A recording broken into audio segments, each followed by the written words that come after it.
Assalamualaikum warahmatullahi wabarakatuh. Halo teman-teman semua, kita berjumpa lagi bersama Bunda dan Aziza. Hai, halo juga teman-teman. Saat ini Aziza sedang berada di lupa lagi. Di mana sih kita, Bunda? saat ini Bunda dan Aziza berada di hutan mangrove yang berlokasi di Pantai Indah Kapuk, Kamal Muara, Jakarta Utara. Nah, lokasi ini menjadi salah satu alternatif wisata dan sekaligus media belajar tentang ekosistem sehingga mendukung ekoturism bagi wisatawan domestik ataupun mancanegara. Nah, Aziza tahu apa itu mangrove? Enggak, cuma tahu bentuk pohonnya sih. Biasanya ditanam di tepi pantai, gitu. Iya betul, memang biasanya ditanam di sepanjang tepian pantai. Aziza tahu nggak kenapa ditanam di tepian pantai? Nggak tahu. Memangnya kenapa sih, Bunda? Karena fungsi hutan mangrove ini adalah untuk mengendapkan lumpur di akar-akar pohon bakau sehingga dapat mencegah terjadinya intrusi air laut ke daratan. Bila erosi itu adalah pengikisan permukaan tanah oleh aliran air, maka abrasi adalah pengikisan permukaan tanah akibat hempasan ombak laut. Nah, fungsi hutan bakau atau hutan mangrove ini adalah untuk mencegah terjadinya abrasi itu. Selain tentu saja memiliki fungsi-fungsi yang lainnya. Keren, Bunda. Dongengin lagi dong tentang mangrove ini, biar teman-temanku juga tahu. Oke, baiklah teman-teman di rumah, yuk kita berkeliling hutan mangrove ini sambil Bunda dongengin. Check it out. Nah, ini adalah pintu masuk Taman Wisata Alam Hutan Mangrove. Begitu tiba di pintu masuk, maka kita akan disambut kakak-kakak petugas yang ramah. Tak lupa, karena sedang masa pandemik, para pengunjung diperiksa temperatur tubuh dulu, lalu di loket pembelian tiket akan dilayani sesuai dengan tarif tiket yang tertera di situ. Untuk weekday, para pengunjung dewasa 30.000 serta pengunjung anak 15.000. Sedangkan untuk turis mancanegara 150.000. Nah, untuk weekend, pengunjung dewasa bertarif 35.000, anak-anak 20.000 dan turis mancanegara 170.000.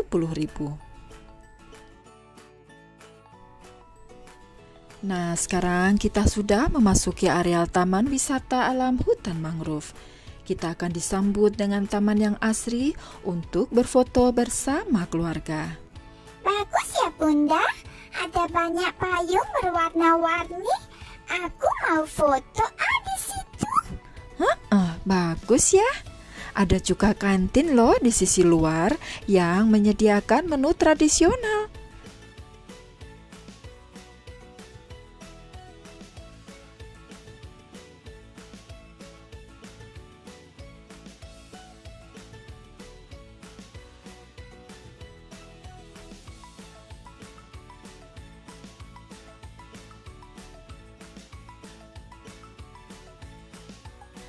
Nah, kalau ini adalah titian kayu menuju areal dalam. Ada banyak villa-villa mungil yang disewakan di situ. Wah, pasti seru sekali ya, Bunda. Bisa menginap di sini, dikelilingi tanaman-tanaman mangrove dan suara-suara burung di habitat alami. Iya, pasti seru sekali. Aziza mau? Mau banget. Itu apa? Itu adalah resto di area dalam. Bangunan yang sekilas berarsitektur oriental ini biasa dipakai nongkrong dan berfoto para pengunjung di sini. Wow, ternyata ada titian bambu juga ya, teman-teman. Yuk, kita melihat lebih dalam yuk area hutan mangrove ini. Wah, Airnya jernih sekali ya Bunda, seperti kaca. Iya, bersih sekali. Maka dari itu kita harus menjaga kebersihan kawasan hutan mangrove ini, Azizah. Di sini ada buaya apa enggak sih Bunda? Bisa saja sih, karena buaya muara biasa hidup di kawasan mangrove, rawa, hulu sungai, dan bagian tengah atau muara sungai. Salah satu habitat buaya muara di Jakarta adalah kawasan hutan mangrove Muara Angke, Jakarta Utara ini. Di sini tersedia tanaman untuk membuat sarang dan makanan buaya muara seperti burung dan ular. Begitu, Azizah.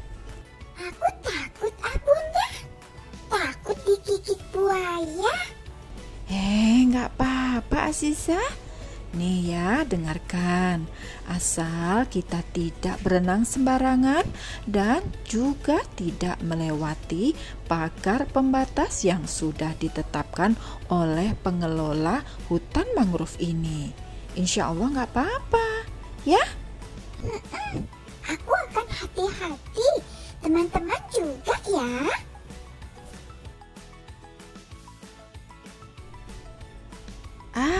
Ini dia petanya. Ada beberapa wahana loh di sini. Untuk wisata hutan, kita bisa menikmati jelajah hutan, pemotretan, outbound, penelitian, ataupun untuk edukasi dan wisata alam. Nah, untuk wisata air, kita bisa naik kano, perahu motor, ataupun perahu dayung dan sepeda air.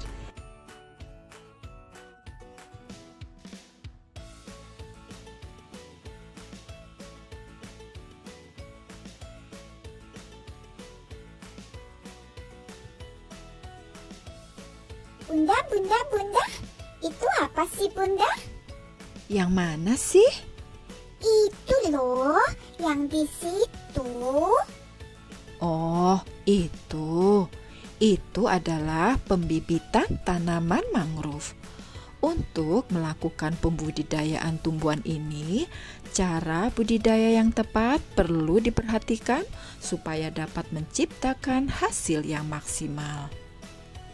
Pertama-tama yang kita lakukan adalah mengumpulkan buah mangrove untuk dijadikan bibit.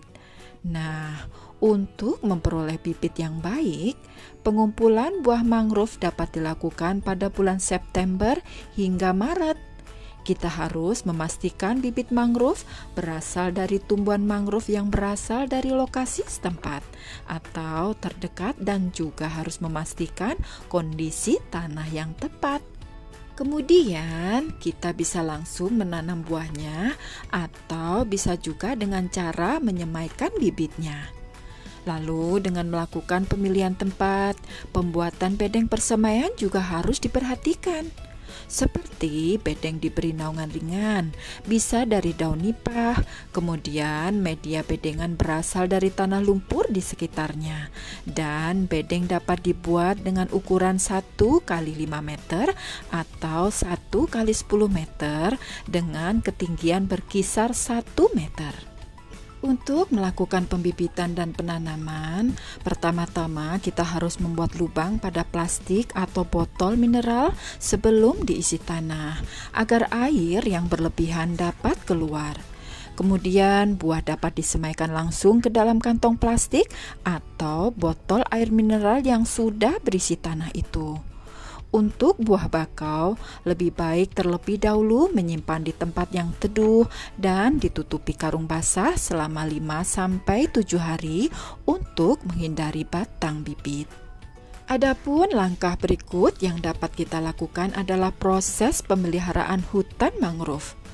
Untuk memelihara dan menjaga pohon mangrove ini dapat dilakukan dengan membuat penyangga pada batang tumbuhan mangrove baru dengan menggunakan batang dari kayu atau bambu yang kemudian ditalikan pada tanaman dan ditancapkan pada sekitar tanaman mangrove itu tumbuh. Dan cara lainnya adalah dengan melakukan pengawasan rutin, karena kemungkinan akan hadirnya pihak-pihak lain yang bisa merusak kawasan ekosistem pohon mangrove tersebut.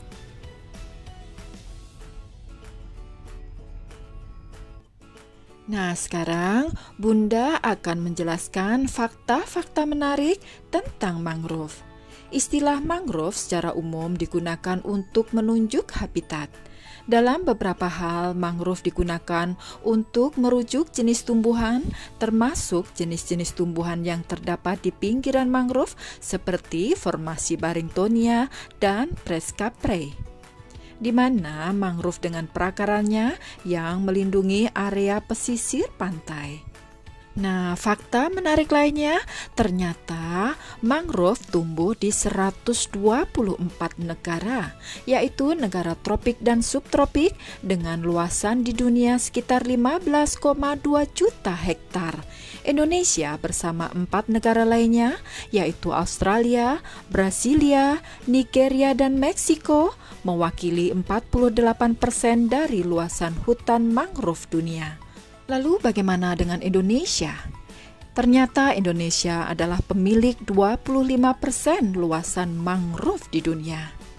Menteri Lingkungan Hidup dan Kehutanan Ibu Siti Nurbaya pada Konferensi Internasional Ekosistem Mangrove Berkelanjutan di Bali pada tanggal 18 April 2017 dalam sambutannya menuturkan berdasarkan data One Map Mangrove, luas ekosistem mangrove Indonesia 3,5 juta hektar yang terdiri dari 2,2 juta hektar di dalam kawasan dan 1,3 juta hektar di luar kawasan mangrove.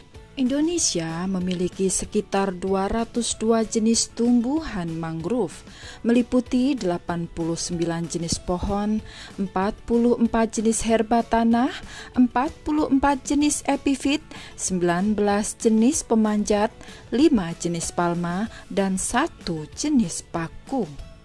Perlu kita ketahui bahwa ternyata mangrove adalah penyerap karbon yang luar biasa. Peneliti senior dari Center for International Forestry Research atau CIFOR, yaitu Bapak Daniel Murdiarso, dalam risetnya pada tahun 2015, beliau menjelaskan bila hutan mangrove Indonesia menyimpan 5 kali karbon lebih banyak per hektar dibandingkan hutan tropis dataran tinggi. Satu hal yang perlu kita ketahui dari pemanfaatan tanaman mangrove, ternyata buah mangrove dapat diolah menjadi salah satu bahan pangan. Buah mangrove jenis lindur yang secara tradisional diolah menjadi kue, dicampur nasi atau dimakan langsung dengan bumbu kelapa, ternyata mengandung energi dan karbohidrat yang cukup tinggi.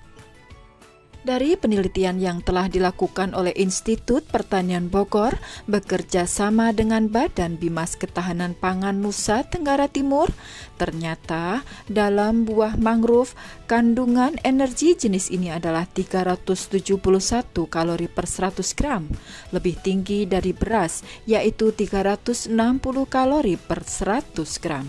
Sedangkan kandungan karbohidratnya adalah sebesar 85,1 gram per 100 gram. Selain dimanfaatkan sebagai salah satu bahan pangan, ternyata mangrove merupakan salah satu bahan yang dapat dijadikan sebagai zat warna alami dalam pembatikan, karena mangrove mengandung tanin. Tanin adalah pigmen tumbuhan dengan berat molekul tinggi antara 500 sampai 20.000. Bunda, itu kok banyak sekali sampah sih? Mana sih? Itu loh. Oh, itu.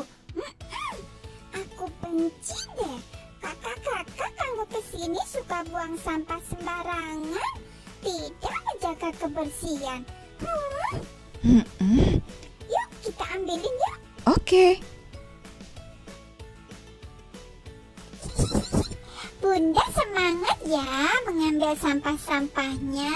Aku nggak bisa bantu. Aku kan masih kecil. Tuh teman-teman semua, kakak-kakak semua, kalau sedang berwisata atau berkunjung ke semua tempat, jangan suka membuang sampah sembarangan. Dibuang di tempat sampah, ya. Nggak boleh mengotori bumi, nggak boleh juga mengotori lingkungan. Nanti buminya nangis, lingkungannya jadi kotor. Nggak boleh ya teman-teman. Lain kali kalau berkunjung ke sini, buang sampah pada tempatnya. Oke? Loh, sampahnya mau dibawa kemana sih Bunda?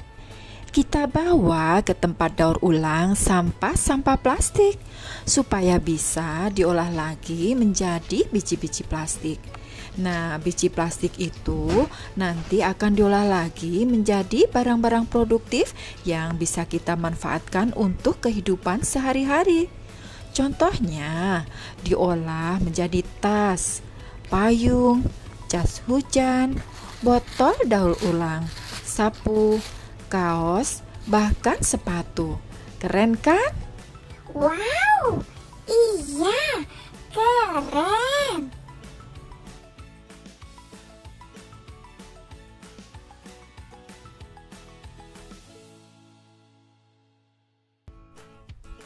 Nah, teman-teman semua, Bunda sudah mendongengkan dan menjelaskan tentang hutan mangrove ini. Ternyata banyak sekali manfaatnya ya.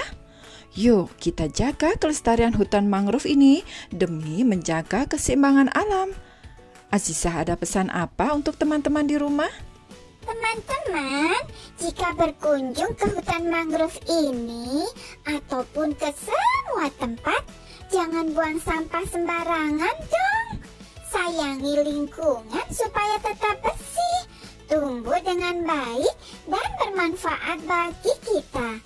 Janji ya, buang sampah pada tempatnya. Cintai lingkungan, cintai bumi. Gitu kan Bunda? Iya, betul. Ingat, jaga kebersihan, buang sampah pada tempatnya, tidak mengotori lingkungan dengan sampah plastik dan sampah anorganik. Kita dukung kelestarian dan keindahan hutan mangrove ini untuk menjaga ekosistem pantai dan vegetasi mangrove, menjaga keseimbangan alam, dan agar bumi kita tetap sehat. Ingat kata Azizah, cintai lingkungan, cintai bumi. Sampai berjumpa di liputan berikutnya. Wassalamualaikum warahmatullahi wabarakatuh.